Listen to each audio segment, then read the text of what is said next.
দাসপাড়া ইউনিয়নের অটো চালক ভাইদের কর্তৃক আয়োজিত আজকের এই মানববন্ধন কর্মসূচিতে উপস্থিত দাসপাড়া ইউনিয়ন বিএনপির সম্মানিত নেতৃবৃন্দ, সাধারণ জনগণ এবং আমার প্রাণপ্রিয় দাসপাড়া ইউনিয়নের মোটর শ্রমিক, মোটর চালক ভাইয়েরা, আসসালামু আলাইকুম।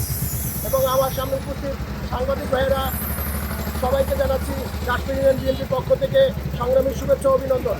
প্রিয় ভাইয়েরা, আপনারা জানেন দাসপাড়া ইউনিয়নের যতগুলো সংযোগ সড়ক রয়েছে ভিতরে এবং কালাইয়া থেকে পটুয়াখালীগামী রাস্তা এবং ভিতরে যতগুলো ইন্টারনাল রাস্তা রয়েছে, প্রত্যেকটি রাস্তা চলাচলের সম্পূর্ণ অনুপযোগী এবং প্রতিদিন এই রাস্তায় চলাচল করতে গিয়ে আমাদের অটো চালক ভাইয়েরা দুর্ঘটনার শিকার হচ্ছে এবং তাদের অটোর প্রতিদিন কোনো না কোনো পার্টস আবার নতুন করে লাগানো হচ্ছে। এর ফলে তাদের ব্যয়ভার অনেক গুণে বেড়ে যাচ্ছে।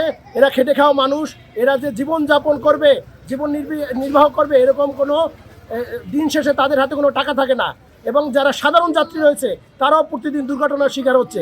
এই কারণে দাসপাড়া ইউনিয়নের সর্বস্তরের মানুষ আজকে এই মানববন্ধন আয়োজন করছে।